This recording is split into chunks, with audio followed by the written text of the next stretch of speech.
Hey, quick story for you here. We've seen it happen more than once here in the Twin Cities. A deal is moving along just fine, and then right before closing, a furnace issue, an electrical concern, or even a roofing question pops up. And suddenly things get stressful. That's exactly why we created our worry-free closing program at Twin City Heating, Air, and Electric. We send a licensed technician out to check the furnace, AC, electrical safety, water heater, and water softener, coordinate a roof evaluation with a licensed roofing contractor, and provide a full report on all the home's major systems. We can do this during due diligence or even before a home is listed, so potential issues get caught early. If you're a realtor or you're buying or selling a home, there's a simple way to keep things smooth. Twin City Heating, Air, Electric, built here, stays here. From working in his family's Chinese restaurant, to bartending, to becoming present-day owner of Twin City Heating, Air, and Electric, my father's true superpower is human connection. Now, he's on a mission to capture the most fascinating stories that make up the Minnesota community. You're listening to the Twin City Tales podcast. Welcome back to Twin City Tales, where real conversations on one and first only takes. Have you ever reached a point in your life where you looked around and thought, how did I get here? And is this really where I'm supposed to be? For a lot of people, those moments come quietly. The kids have grown up, a career that once felt exciting no longer does. Life isn't necessarily bad, but somehow it just doesn't fit anymore. Today's guest has made it her mission to help people navigate exactly those moments. Tracy Fallon grew up on a farm in Bloomer, Wisconsin, where mornings started with chores before school, harvest season came before sports, and hard work wasn't optional. It was simply life. She went from being a self-described farm kid to studying environmental education at the University of Minnesota, working in nonprofits and higher education, becoming a fitness coach, and eventually discovering what she believes was meant to do all along. Today, she's the founder of Prioritize and Thrive Coaching, where she helps women in midlife crisis stop feeling stuck, rediscovering who they are, and build a life that finally fits the person they've become. Along the way, we'll talk about growing up on a Wisconsin farm, why the right questions can change someone's life, what coaching really is and what it isn't, why so many people us wait until we're desperate before asking for help, and why Tracy believes life doesn't slow down after 50. It simply gives us another opportunity to reinvent ourselves. If you're ever felt off course, wondered what's next, or needed permission to start over, I think you're going to enjoy this conversation. I'm Wymond Wong, and this is Twin City Tales. Let's welcome Tracy to the show. Thanks, Wymond. Thank you. So let me ask you this, Tracy. When people hear life coach, they probably don't picture a person from Bloomer, Wisconsin, growing up on a farm. What was it like growing up on a farm? I was the oldest, so I got to do a lot of the work. So it was a lot of it was me and my dad. All of it. We had cows. I was milking. We were the planting, the harvesting, all of it. It was hard work. But I guess, I look back a few times and we'll go, well, I guess I should thank mom and dad for that. Yeah, at the time you don't even realize it, right? How much it's building you inside as you're hating it, but it's like it builds you. And what's really interesting, I think you told me your dad had called you his oldest son, basically. How did growing up doing those chores, you feel like, shape the woman you are today? Yeah, the oldest son. I'm the oldest daughter, but because I was the one doing all the work with him, and he and I were the ones doing the farming, so he called me his oldest son. But the being able to do the hard work and the problem solving. I mean, that alone, the machinery breaks, something happens, the weather goes sideways. There's always something that was interfering or it would, disrupt your plan, best laid plans. So I think the ability to problem solve and to pivot are two things I can directly correlate back to my time on the farm.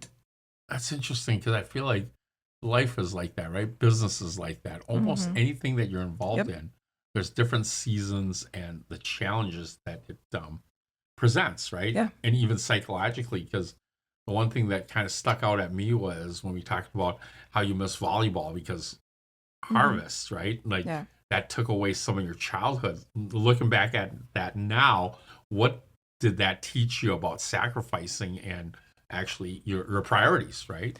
Yeah. Priorities is exactly right. It doesn't matter what you want to do. You have to get the work done first. And I think that goes through everyone at every job that we've had. You might not like the work and it might not be fun. It might stink, literally. But you still you have to get it done. And then you get to play, as kids, get your chores done and then you get to play. And I think that's a lot of what life is. It really is, isn't Yep. it? I mean, like there's things that what our family life kind of made us do some stuff we didn't want to do, but I'm really grateful for that. Actually, our theme song from Chris Hockey actually says that. I'm grateful for. I'm sure the family life made our older parents do things that they didn't want to do, but because of their sacrifices, that creates creates who we are, Yeah. so that we can sacrifice for our kids, right? Right. To a certain Absolutely. extent. So that's wonderful. So when you said it stunk out on the farm, what did you guys farm? What do you guys mainly do for crops and? Well, we had, I don't remember that, like 30, 40 head of cattle. And if I'm really wrong, I'm sure my mom and dad will laugh at that. Because that's how bad my memory can be. But and then we had corn and hay. We did I've been driving tractor since I was very young. And in fact, I think I was about 8 when I was driving tractor. And I looked at my son when he was 8 and I went, oh my God. I wouldn't let him drive a tractor. I don't know why it was okay that I did.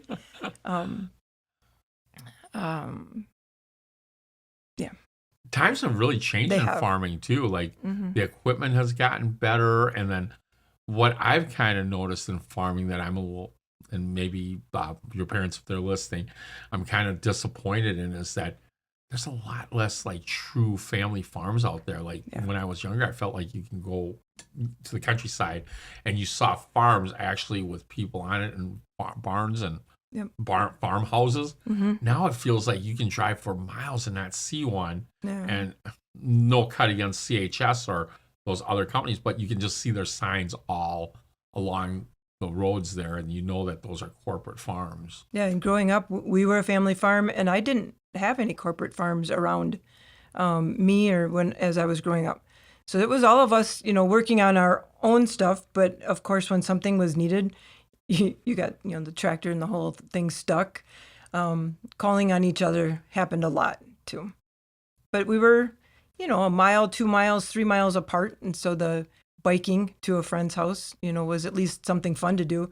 And I know that biking 3 miles in the sun doesn't sound like fun to a lot of people, but in your kid, it was a lot of fun. Yeah. It was freedom. It know. was. And maybe the kids don't get that much freedom these days because of, Yeah. I mean, just what society's brought, or even the internet, where Yeah. we're hearing more stuff. So now we're tightening the belt around our kids a little bit and saying, ooh, danger, danger, you Yeah. know? Yeah. I That's- was gone for hours and hours, and maybe they didn't even know where I was sometimes, If I just hopped on my bike and left, I don't remember having to, really check in. If I was free and there was nothing, no chores to be done, or we weren't bailing or anything like that, then it was a free-for-all. Yeah.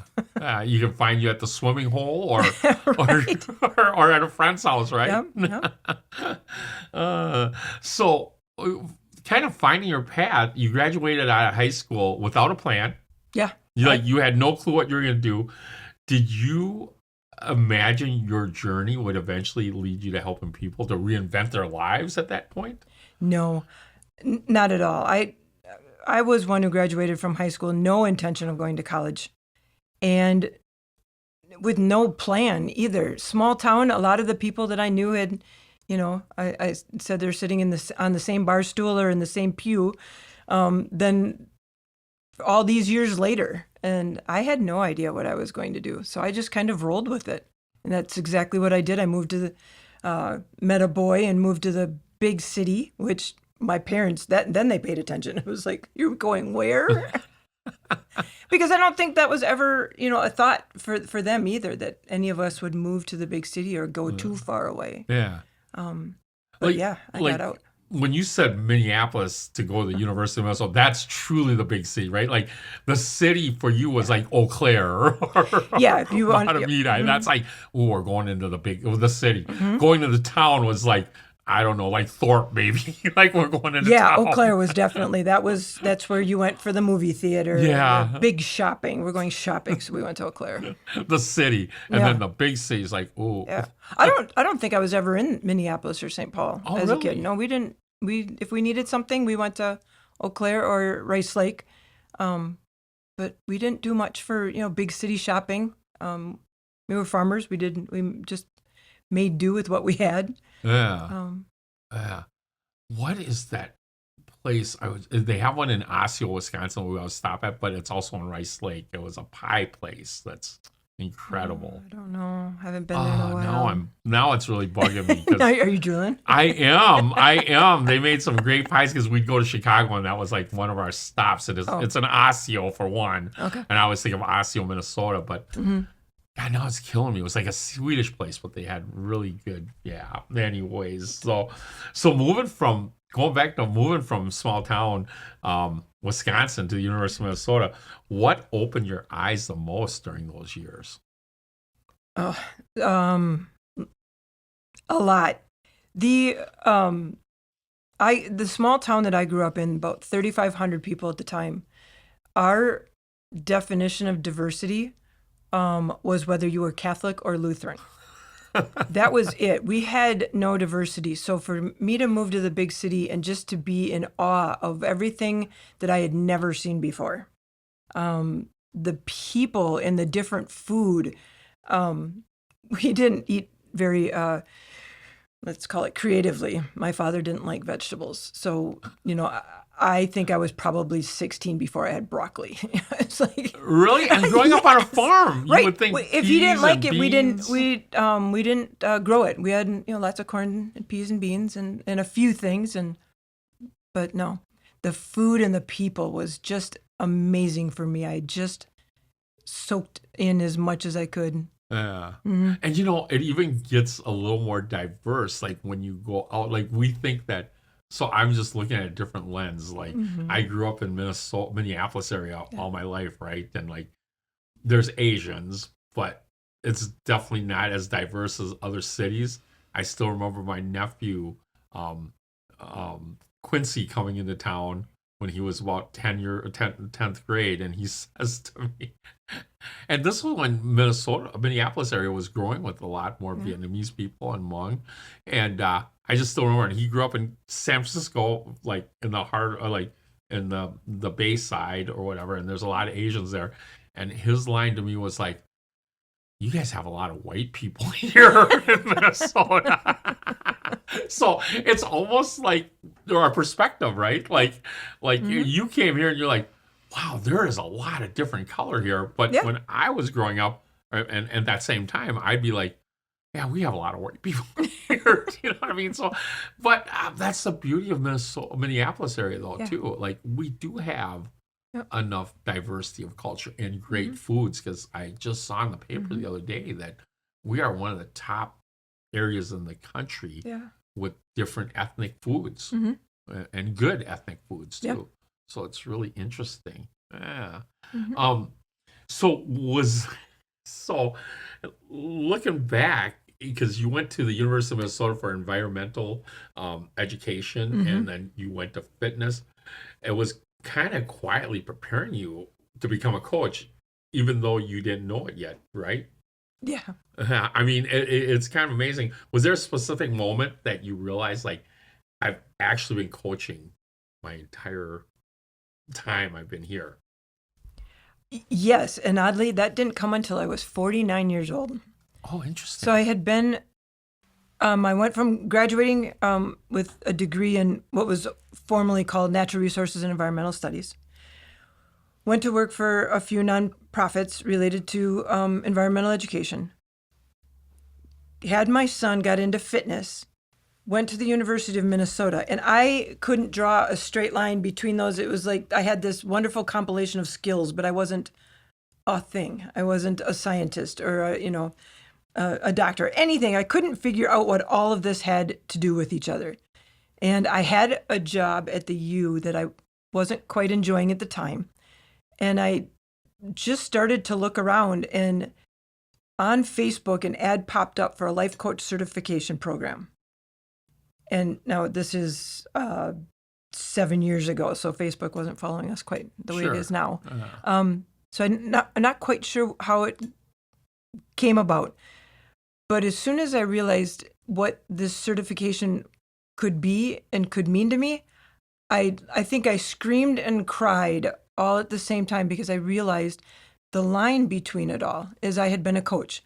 I'd been a health coach when I was at the YMCA as a personal trainer, and I had been a life coach to these students this whole time.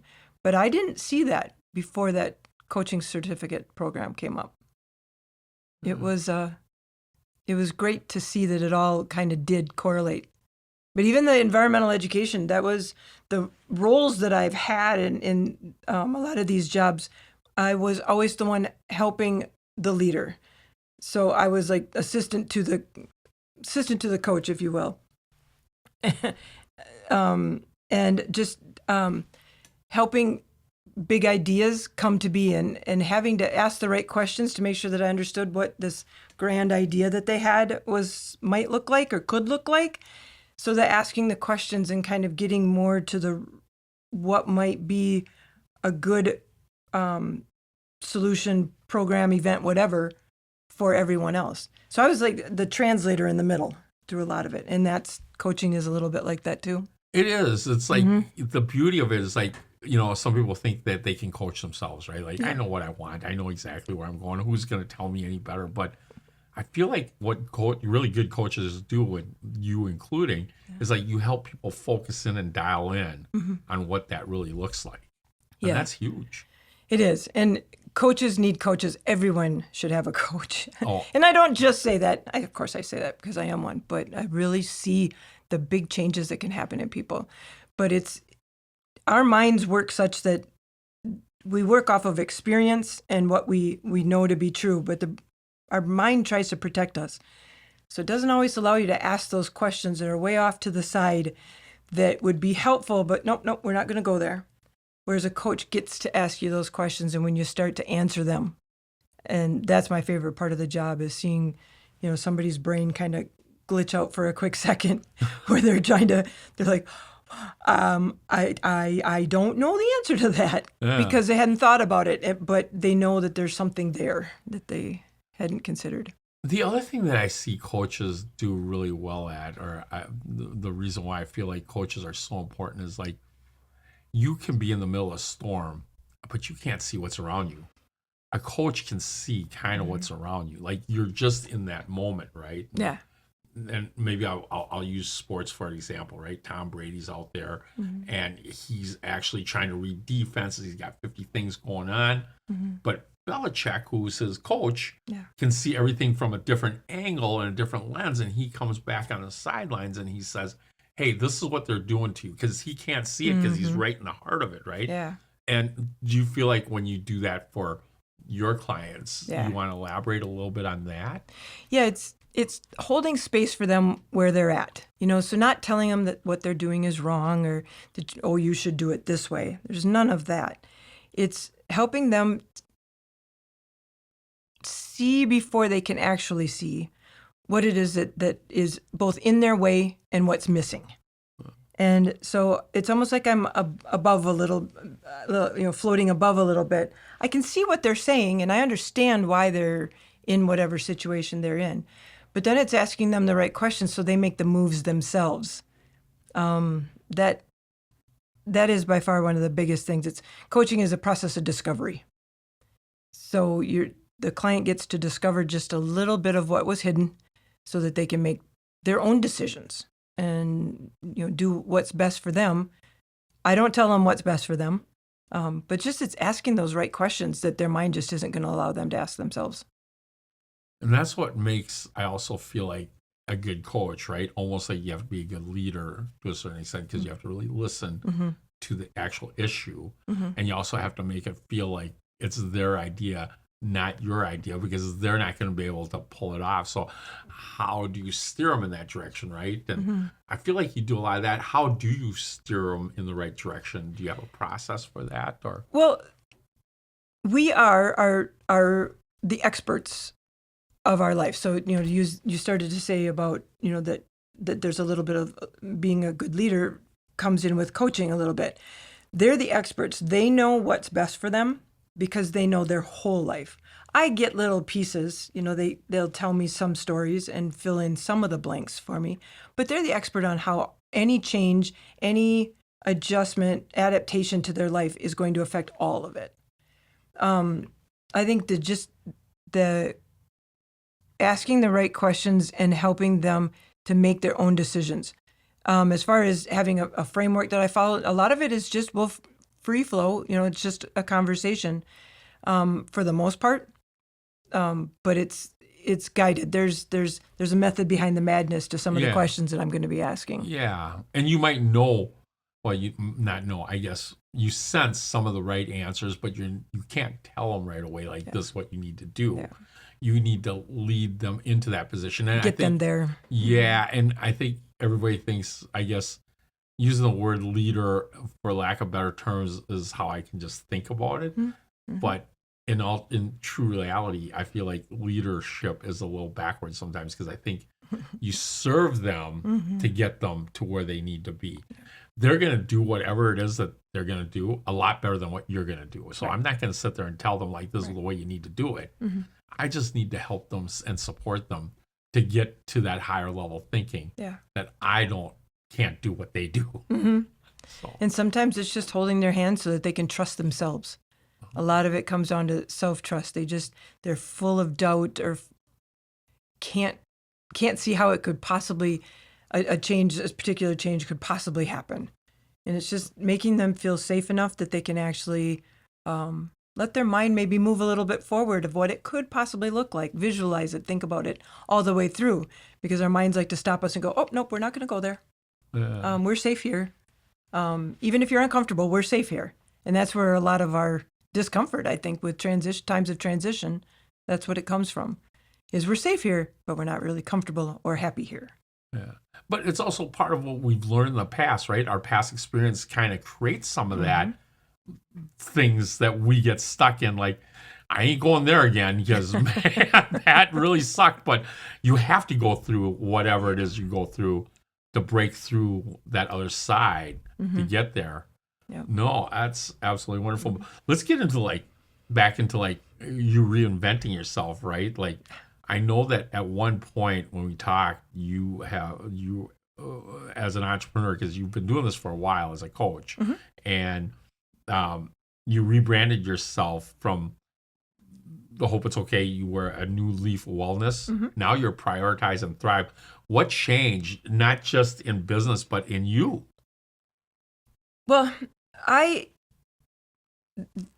lot of what I was, I had just started networking, and you can sit in the comfort of your own home and create, and it sounds great to you, yourself, me, myself, and I.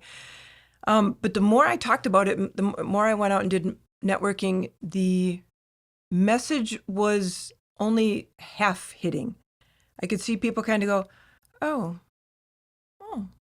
but it wasn't fully catching. And so my message was a little off, and I'd kind of been at it for about 4 or 5 years, and there was a little bit of exhaustion came in too. Self-doubt may have crept in there a little bit, but it was more of this isn't quite right. And I left it. I remember very specifically the day that this all happened. It was September 5th. I remember that. I left a networking group that I had been involved with, and I gave my 60-second commercial. And as I'm giving this, as I'm talking, I hear something inside of me just go, this is so wrong. This is so wrong. But I finished, what I was saying, and I sat down. On my drive home, I made the decision that I was shutting it all down. And that is not how I woke up that morning. That is not how I expected my day to go. But I got home, emailed everyone I'd just been with, and said, hey, I'm going to take a break from my coaching business and I'm going to step off the group. Everyone was surprised, but really supportive. That was key. That was key. And I just set everything down. And what I realized is I had been pushing and trying and wanting and wishing so hard for this business to work, for everything to make sense. And I stopped doing that. And I took a month. I don't think I posted anything to social media at all, personal or business. Didn't go to a networking group, didn't talk to anybody. I just took time away. And as I did, and it's like I took everything off and set it down. And as soon as I did that, I all of a sudden, like a sentence in a song or something that I was reading or somebody I was listening to a podcast, one little sentence would just make so much sense to me. It was like baseball bat upside the head. It was just, oh my God, I hadn't thought of it like that. And so these little pieces started to fall out of the sky, if you will, and I put it all together and started to make sense. So I took 3 months off from my coaching at all. I finished the client. I had some that I was coaching, but I wasn't seeking any new ones. And I took these little nuggets that I had been given and put them together. And all of a sudden my message became really clear. I understood it. People that I would talk to about it, they understood it. And at the time I named my business New Leaf Wellness, that made sense to me in 2019. But as I evolved and got really clear on who my audience was, it didn't quite make sense anymore. Because prioritize and thrive those were the two themes that followed throughout. And they were kind of hidden underneath New Leaf Wellness. Yeah. I brought them to the front, changed the name of my business, rebranded for external purposes. But the rebranding that was important was the one that happened up here with how I was talking about my business and who I wanted to help and how I could help them. Well, I really love that phrase, prioritize and thrive. I think that's a fantastic phrase to have. What does that really mean, and why is that message so important today? Yeah.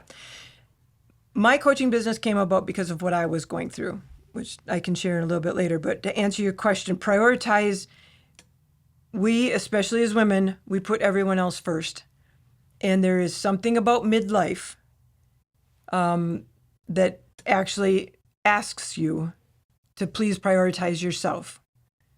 So your body starts to change. Okay, you need to take care of your body, prioritize your health. Your kids are leaving and don't need you quite as much. It's time to prioritize what you want from your life. So prioritize is making yourself a priority. And thrive is a word that that is one of the words that is like, what do you want to be when you grow up? I want to thrive. I want to be thriving. And it's kind of an all-encompassing word, and it's just been one that's stuck with me all these years. And so put them together. I want you to prioritize so you thrive. That's that is awesome. When I first heard that, I love that phrase. It's fantastic. And sometimes when you talk about like your prioritize and thrive and coaching, people, and we touched on this a little bit, people think that coaches give answers like I know a lot of friends of mine that go get business coaching. It's usually like not the time when they're in desperation times, right? Mm-hmm. Like, but you believe and I think all coaches don't have the answers, but you believe a coach asks better questions. What really is the difference in that? I know we touched on that a little bit, but what is the real difference, do you feel? The difference with like giving the answer and asking the better questions rather than just like giving them the answer right away. Well, and I am not qualified to give them the answer because they are going back to that, they're the experts of their life. So what might look right to me, what looks right to me, it only fits what they've told me. but there's so much more to their life.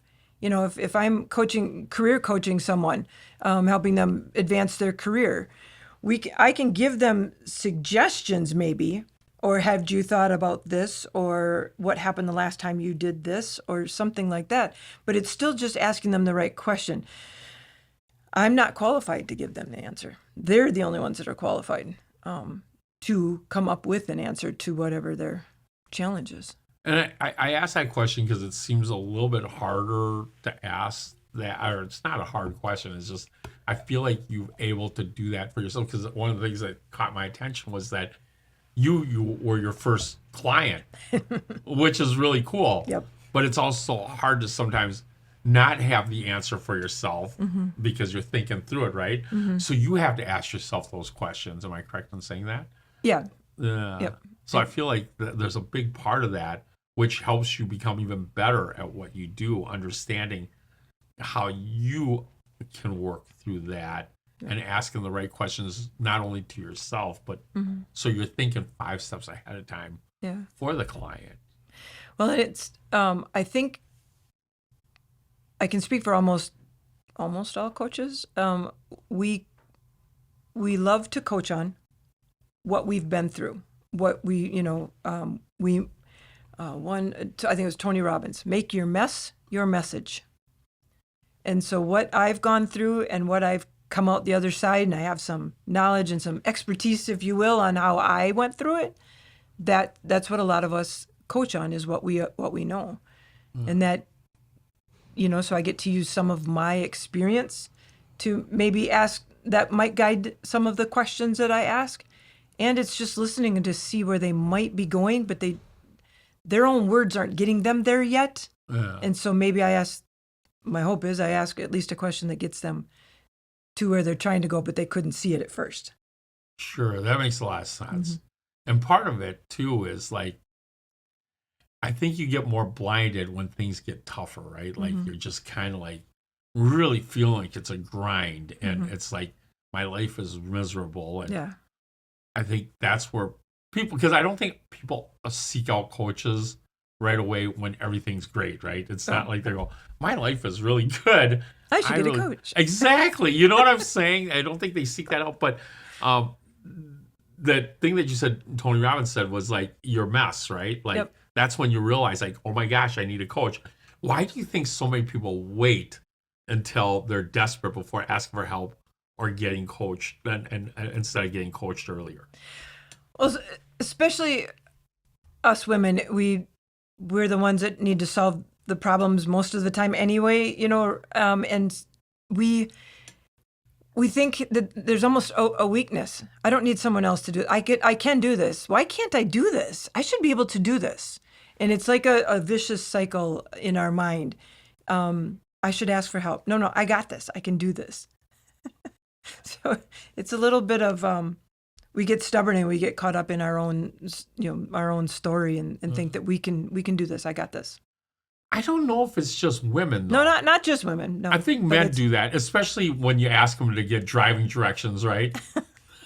No, I got this. I got this. Go stop off at that place and ask them. No. What do I need that for? But I guess today we got GPS, so that helps. Right. But that's a good way of looking at it. I feel like too many people, whether it's ego or just the embarrassment, maybe even, do you feel like some of that falls into it? It could be, depending on the situation. Yeah. Because asking for help is hard for people. But you know what the amazing thing is, and I think for our audiences listening out there, when you're in this situation, it's hard. But when you are, when you really ask people for help, I feel like more people are willing to help you 9 times out of 10 than anything else. Like, they want to help you. Because we make an assumption. If I ask for help, I'm going to look weak. If I ask for help, that's going to mean I might not know other parts of my life. We make up a story of all the negative and all the bad, when what actually happens, and this happens in all sorts of scenarios during the course of our days. You do finally ask for help, and you're at a point where you're just, I can't believe I'm having to ask for help. And you ask for help, and they're like, oh, I'd love to help you. And, why didn't I do that sooner? Yes. But we convince ourselves. There's an evil little, voice in our heads that can talk us out of things, or in some cases talk us into things too. Oh, for sure. Right? For sure.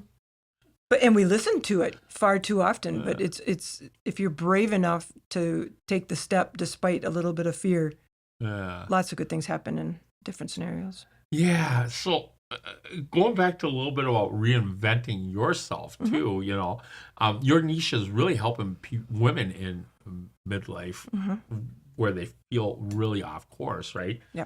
Why do you think so many women reach that stage feeling like they're lost themselves? Where do you think that comes from?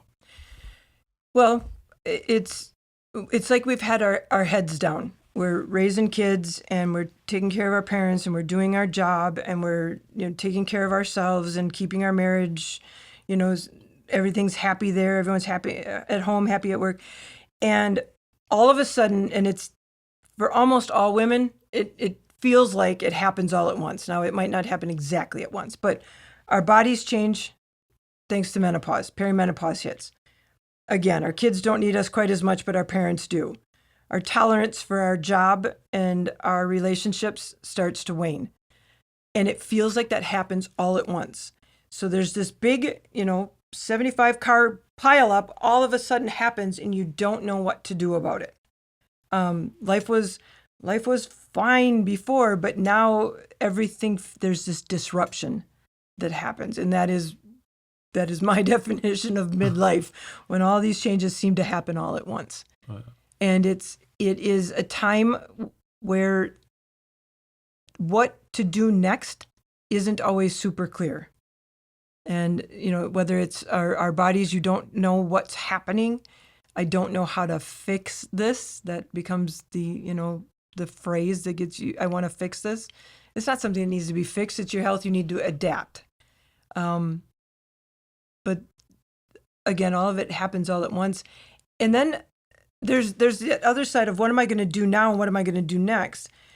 And now with how long we're living, that what am I going to do next? That's not just like for the next week or two or month or a year. I've got 30, 40 more years to live. So what do I want to do with that? And all this disruption is a great time to rebuild or to reinvent yourself. You've evolved and become a new person. But again, that kind of that analogy of you have your head down and doing all this stuff, you don't even realize who you've become and how much you've changed until you stop long enough to figure out how am I going to move forward now? Taking that time to really... Yeah. It's the that pause. space. Yeah. Yep, menopause. And that brings me to the word like all guys fear, right? Like, do I need to talk about it? And I heard you say, but menopause is really finally becoming something people talk about openly. Like, this wasn't talked about 10, 15, 20 years ago. Like, ooh, what's that word mean? And guys would make jokes about, like, she's in menopause, so I got to go do something else or stay out of her way. Yeah. What do you wish every husband, partner, son, or daughter really understand about women who are experiencing that during their time of life? I think the biggest thing is you might be looking at her and going, but you want to know what? She's doing the same thing, going, I don't know what is happening here. I don't know what's happening here. I don't know what's happening to my body. It's so confusing. It's so stressful. It is, you feel all alone because women don't go through menopause the same. First your hair is going to thin, then you're going to gain weight, then you're going to have half a... Nuh-uh, that's not how it works at all. So we don't actually know what's going on and we feel off. So if you as someone sitting, watching this, you're like, I don't understand what's happening here. She doesn't either. And so patience and understanding and, getting mad because she changes the temperature in the car, every minute or two, just come prepared. Yes, and it's okay to change your mind. I just got to roll with it, right? And it's kind of funny because how come that, I think it still happens with men, just not as I don't know. I don't want to use the word extreme because I think there's some men that are like, I'm 50 years old now. I think I'm going to leave my wife buy a sports car and see if I can find two 20-year-olds to replace my 25-year-olds to replace my 50-year-old wife, right? You know what I mean? And I don't know but I feel like guys tend to fix things immediately. Like we were Mhm. talking about, like, hey, I don't think there's a big difference, but I think in the the difference sometimes between women and men are men will go out and go, I need to fix this right now. Yeah. And women will tell them the problem, and it's not necessarily they want them to fix it. Right. They just want them to listen to it. Yes. Just So, listen to her. yes, and acknowledge that she's going through that. Mm-hmm. I'm learning that more and more as I've gotten older. But do you think women tend to like go, okay, I just need the space to be able to do this because everybody's been pushing them the whole life? Yeah, and they want, they want the understanding, absolutely. Um, but we want answers. And just now, here in the past year or two, menopause is being talked about on the, on big stages. We have, this is a time where actresses and celebrities are coming forward and speaking, and they're being heard. So products are adjusting, good or bad, and there's a lot of bad to that too, but to help with some solutions. And there's more research is being done because health, women's health wasn't studied. They didn't use women to set some of these definitions and boundaries a long time ago. Right. So now they are seeing how these differences are taking place, and it's being talked about. And it's not even 7 years ago when I went into perimenopause, I didn't talk to anybody about it. Nobody knew. I just suffered alone and in silence, as the women before me did. And I'm so grateful that the women who come after me won't have to do that. That's really smart. And I think part of it stems from like the internet too, right? Oh yeah, Like, yep. we get more information quickly. Information too. And not, because I feel like everything kind of evolves. And if you look at the 70s and 60s and 70s, like suicide was something nobody talked about. In fact, there was a shame to it, right? Yeah. Now in the 80s and 90s, they started recognizing that, or even PTSD, right? Mm-hmm. Like, and I'm not just talking about war PTSD. I'm talking about like, we talked about somebody who had on our podcast, Twyla, before, Mm-hmm. That PTSD from just abuse and trauma from just the relationships. That's true PTSD also. Yes. And we're learning more about that as opposed to 20 years ago or in the 80s and 90s. You just kind of bottled that in, right? Take care of your problem. Don't, don't tell everybody your problems. So I feel like there's a lot of that going on. Mm-hmm. And it helps, it makes people feel stuck Yep. back then. But now we've got more resources. But again, just because we have the resources, we still need community. Mm-hmm. And we need people like you to help guide people through that.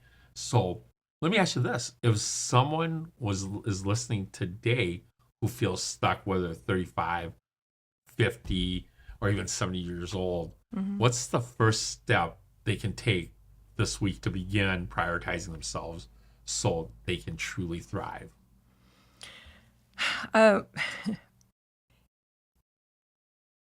Prioritizing yourself can look like almost anything. It's that, I said I was going to go to like a wedding tomorrow.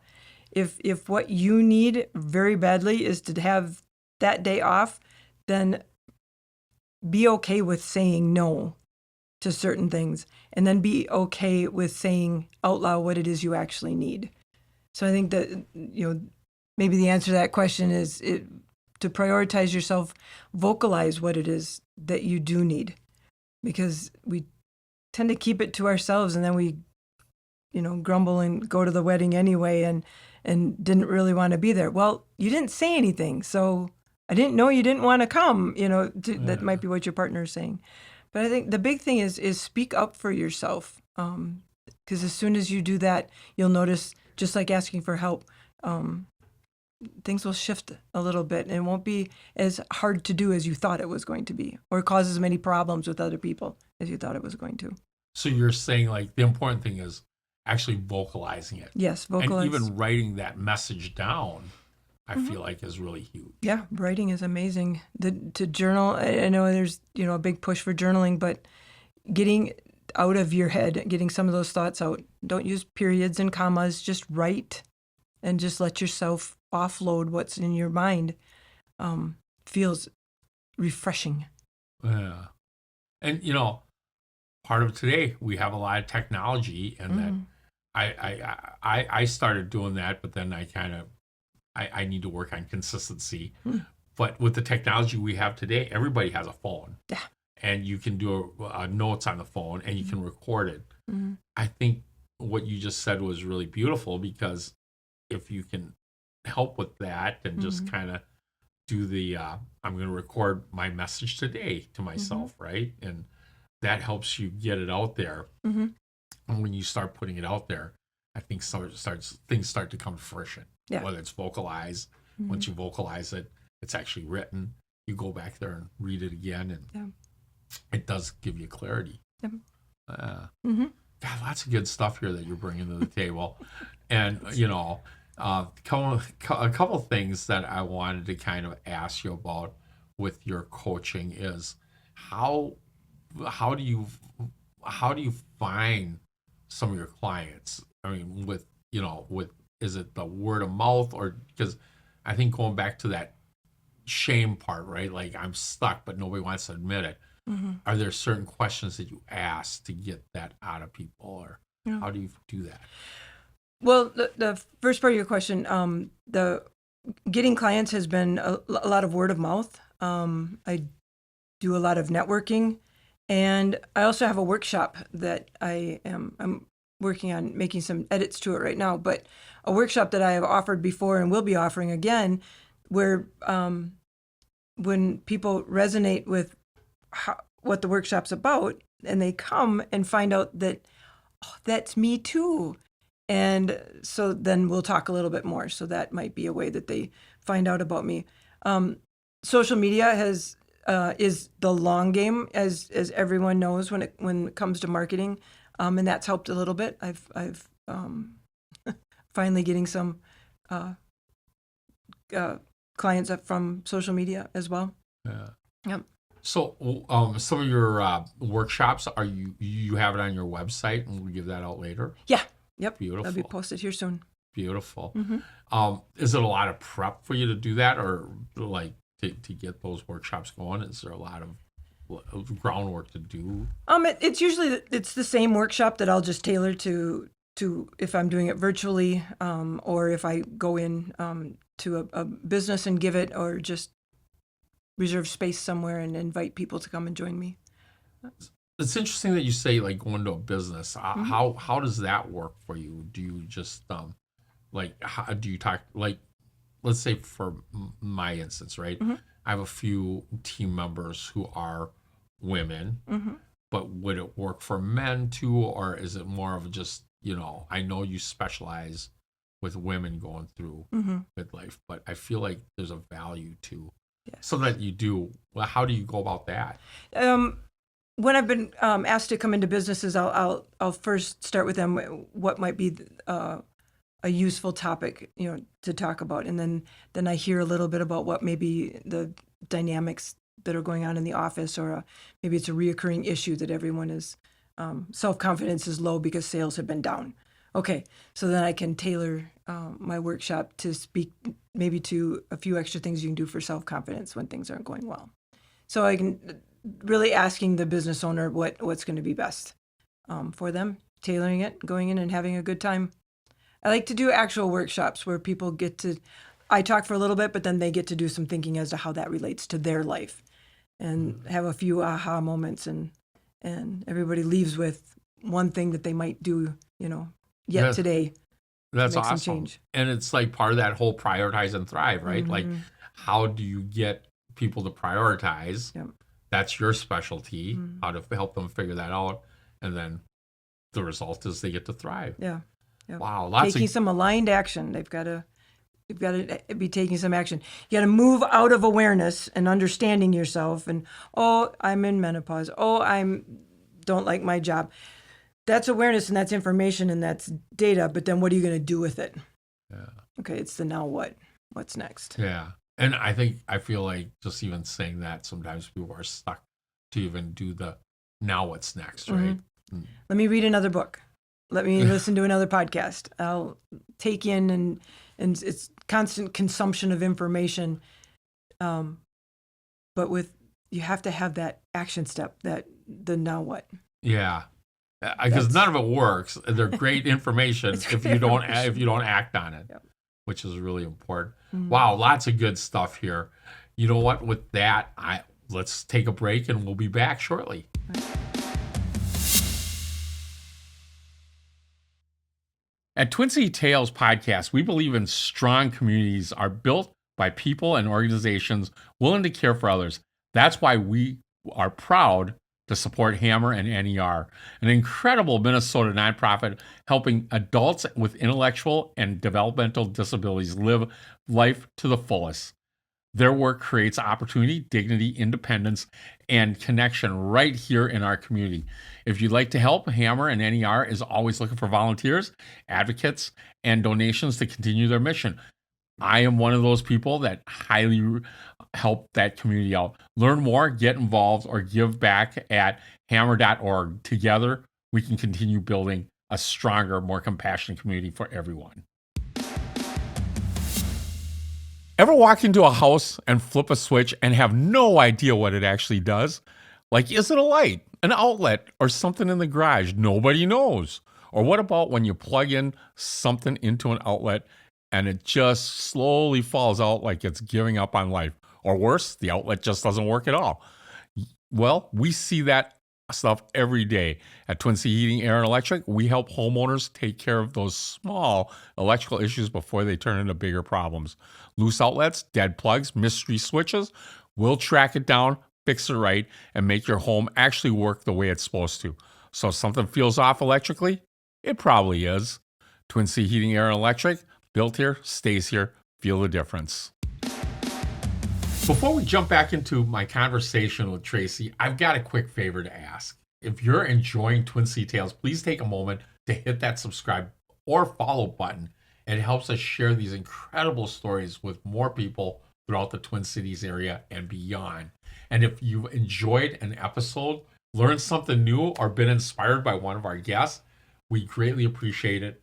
Leaving a rating or a review. It only takes a minute, but it helps others discover the show. You can find Twin City Tales on Apple Podcasts, Spotify, YouTube, and wherever you enjoy your favorite podcasts. And don't forget to follow the Twin City Tales on Facebook for behind-the-scenes content, upcoming guests, episode highlights, and more stories from around our community. Most importantly, thank you. This podcast is built around celebrating the people who make a difference, business leaders, community champions, entrepreneurs, athletes, and everyday people with extraordinary stories to tell.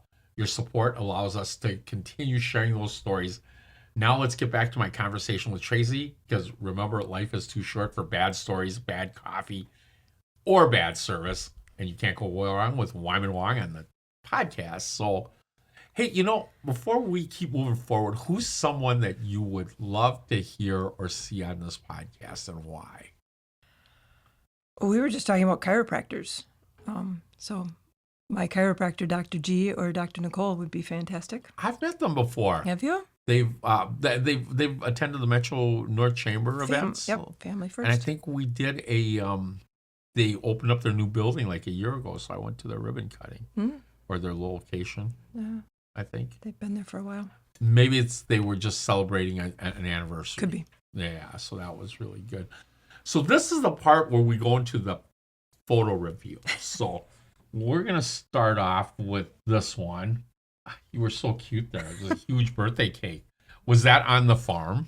Yes. My mom liked to make cakes and do cake decorating.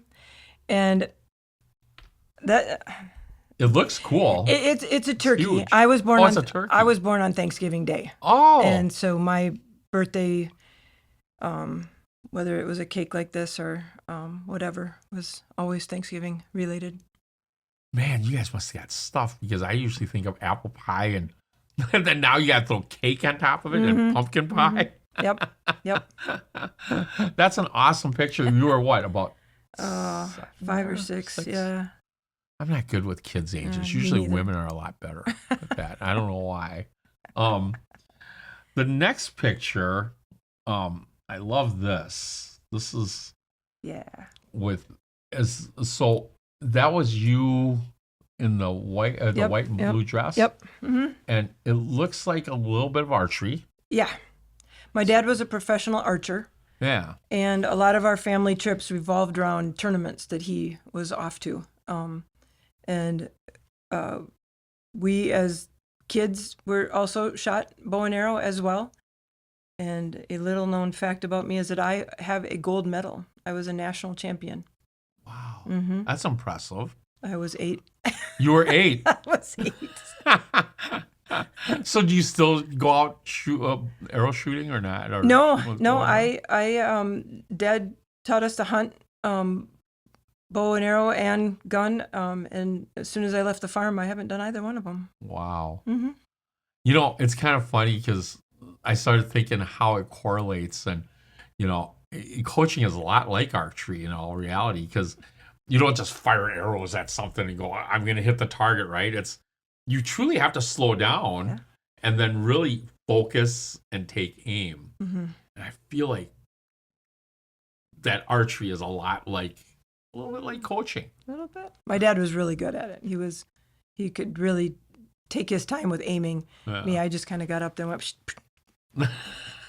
And that's when you had the plastic, or the bows that you had. I had a compound bow. Did you? Yes, Those I are pretty did. cool. Yep, those were very nice. We had good equipment. Yeah. Mm-hmm. I suppose if your dad's a professional archer, you didn't get that one where you kind of had to step on it, put your leg around, and No. pull it back and string it yourself. No.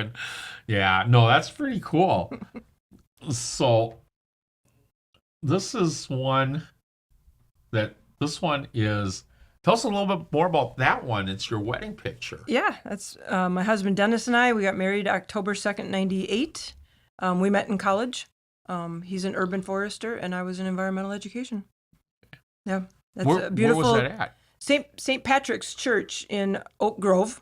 Okay. It's, I think the year after or a couple years later, they remodeled, so that view is gone of that church. Wow, that's now. a beautiful So view, It too. was very beautiful. Did they still have a big window out? I think so. that I don't view? remember. I haven't been there in a while. Okay. You know, one of the things about getting married, right, is that I've been married to my wife for 15 years now, and obviously I went through a divorce, and that's a lot of renewing and learning from my past mistakes. But I feel like on top of that, you get to a certain point where you feel like you have every marriage that's been around long enough, you have midlife crisis, right? Mm-hmm. Tell me a little bit more about what midlife crisis means to a woman. Midlife crisis is a term that I just do not like.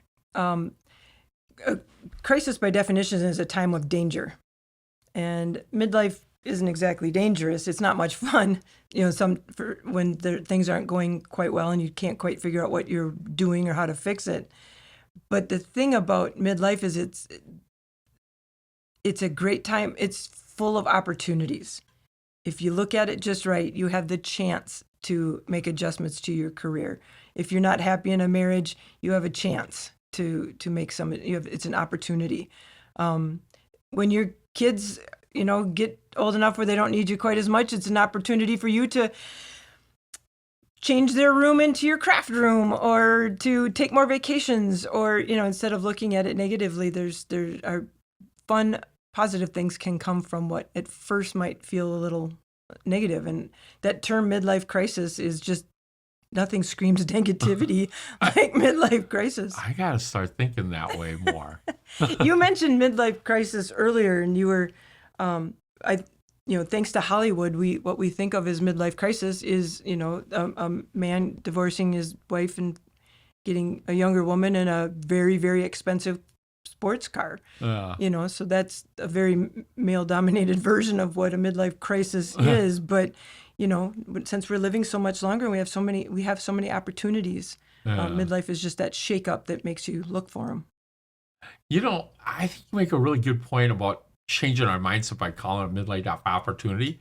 Because I also think that when you look at opportunity, at least most people do, unless you're really unrealistic, like when you think opportunity, like I got an opportunity, but it's got to be realistic, right? Yeah.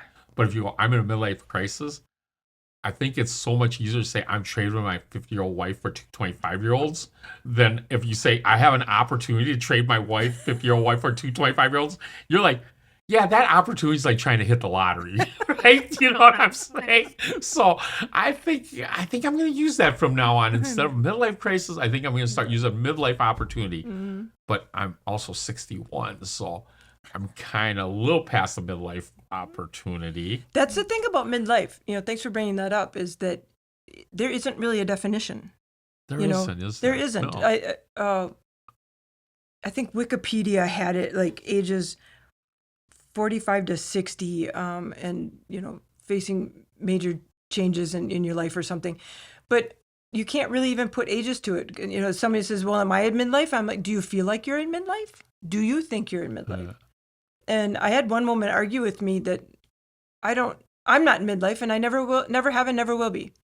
Okay, that's okay. Yeah, it's not something you have to identify with. And no, it's just. A lot of us do. It's interesting because it's perspective, right? And it is perspective.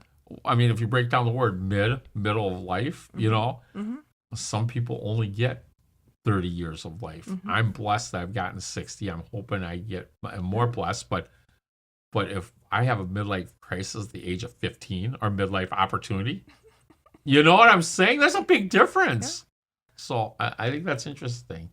Yeah, you're right. It's all perspective in a sense, right? So yeah. Oh, that's awesome. Well, and I think part of it is communication too. Yes. I do have to bring in that I feel like marriage. What do you feel like marriage taught you in communication? Because coaching is a lot about communication. Well, how do you feel what marriage taught you about communication? Well, and especially I realize it now. Listening is the number one skill. And when you listen to spouses argue a lot, what they're doing is they're not really listening to hear. They're listening to respond. And that's why the argument keeps going back and forth and back. It's like nobody's listening to the other one. Listening to the words and listening to what the meaning behind those words might be. So deep listening is a skill everyone should practice.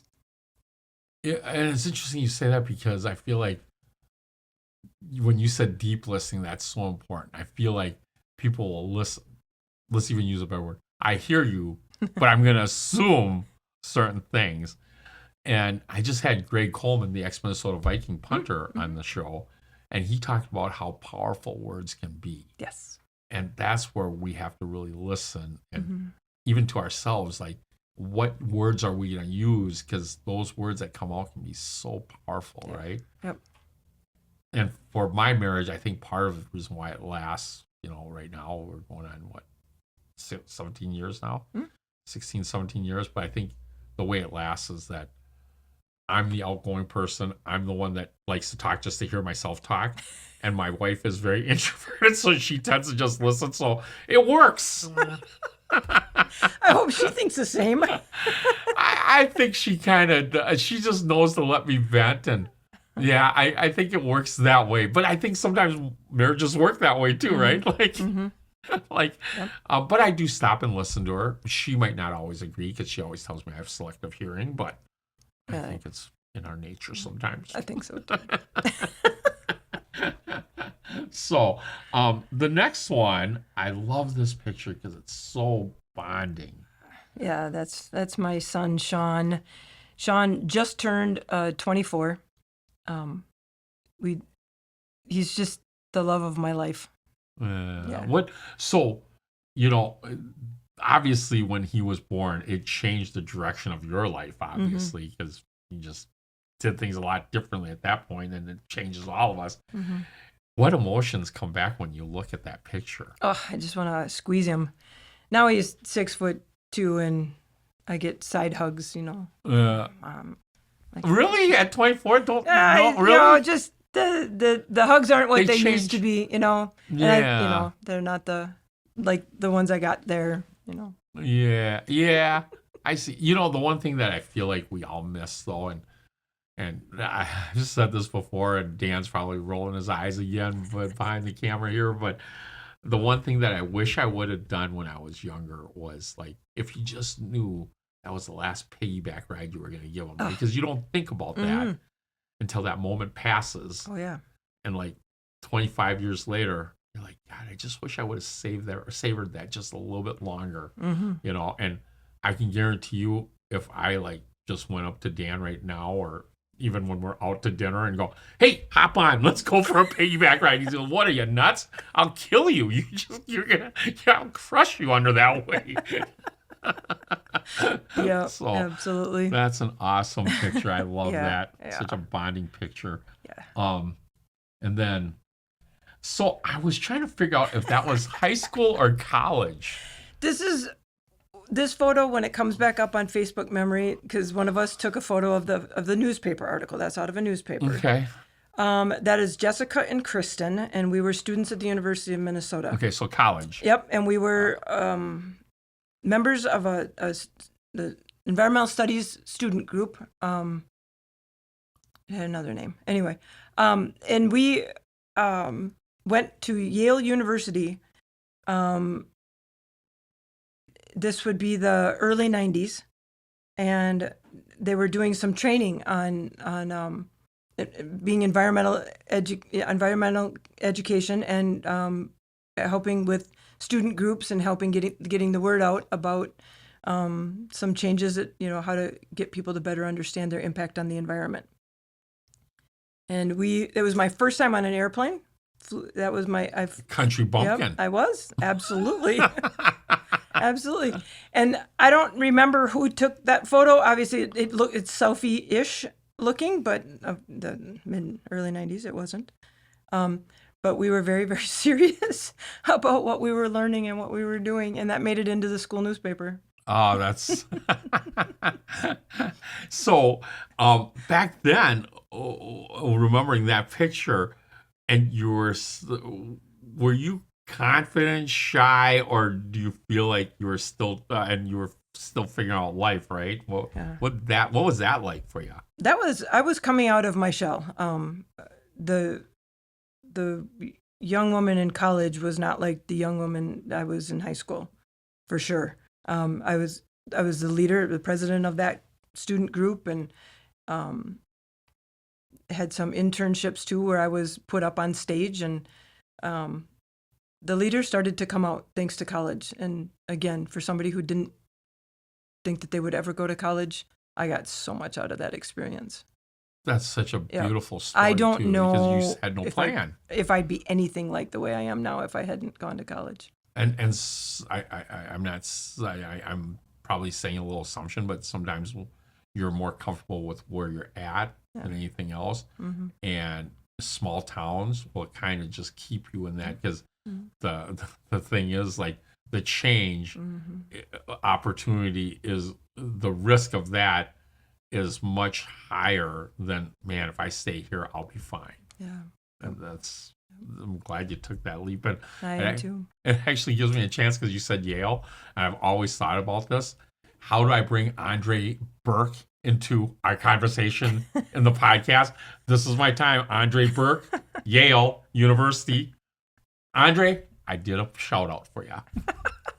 It's a friend of mine's brother that's pretty funny. I like, it's a friend of mine, Anthony Burke's older brother, and I always want to say something about him on the podcast, because he's such a big supporter.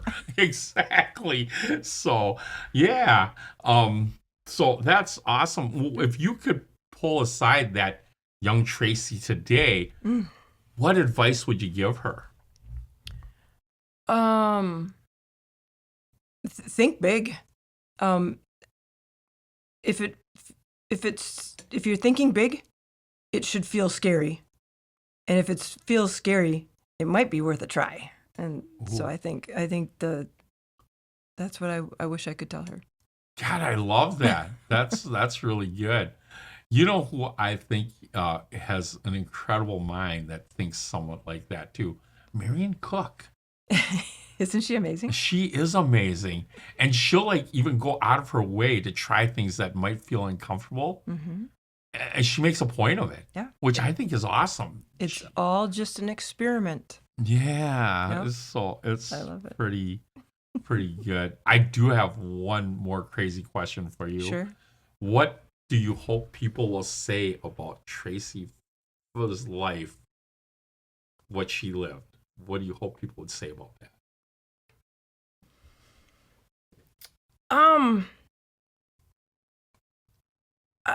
I hope people can see that life doesn't have to have a straight line. Being a compilation of skills and experiences can be just as exciting too. And I think more than anything, with the kind of crazy bouncing around of my career and how my life has gone, is that, you know, it's a great big ride, and it's a beautiful ride. So just enjoy it. And I hope that everybody sees that that's what I've done. It's gone from one thing to another and made something out of it. And no fear. And no fear. Because I feel like I admire that quality about you. You're just like changing. And the story about how you said, I realized at one point this is really not serving me well. Mm-hmm. I'm going to stop right now. A lot of people would not have the fortitude to just say that. I'm going to stop right now. Yeah.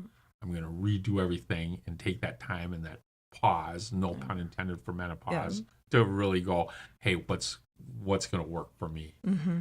That's beautiful. So important. Yeah. Well, I'm going to go to our gift portion of the show now. I got you a couple things here. Of course, everybody that comes on gets a trophy. So thank you very much for being awesome. Thank you. Loved your story. Thank you. It wouldn't be a Twin City Tales podcast without a bunch of fortune for you in the future. And the one thing that I thought was really cool was, I'll let you open it, and then I'll give that story a little bit more. Smart gift series. Peace, love, and volleyball. Thank you. I love volleyball. I know, right? We didn't touch much about it. Yeah. And then we talked about the only part we touched on it. You didn't get to play in high school or as organized as you wanted to, except for your senior year. Yep. I couldn't play because it was a fall sport, and that was the harvest. And my senior year, my dad made my sisters do some of the work. They helped too, don't get me wrong. And I got to play my senior year, and then I've played recreationally ever since. I just love volleyball. I love playing it, and I love watching it too. Yeah. It's a sport I can sit in front of the television and watch. And the Summer Olympics is coming up, so that's going to be like your time. Yep, and Minnesota is getting a pro women's team next winter. So that's awesome. I am season ticket holder for women's professional hockey. The Frost. The Frost. Oh, they're fun to watch. And we are season ticket holders for the Gopher women's hockey. Okay. And next year I'll be a season ticket holder. What's her name? Abby Murphy. Oh my gosh, she's amazing. Yep, number 2 in the draft. Jeez, wow. I got to see some highlight of her, and I'm like, yeah, man, she's a magician with that stick. Some amazing female hockey players. Oh, and it's for a great, sure. If you haven't been to a Frost game, you should definitely go. Yeah, I think I'm gonna. I'm a big Wild fan, but yep. No Check out doubt, the Frost. No doubt. Hey, again, I can't thank you enough for coming on this show on Twin City Tales there, Tracy. If you want to learn more about Tracy Fallon, you can go to her website, prioritizeandthrive.com. That's prioritizeandthrive.com. And we will put it on our Spotify and YouTube pages as we will for the podcast here. Or you can just visit us at Twin City Tales Facebook page. We will post it on there. As we roll out of here, I want to thank Chris Hockey for the use of his song Thanks, with no pun intended. This podcast is powered by Twin City Heating, Air, and Electric. And remember, you can't go wrong with my walk on your Twin City Tales podcast.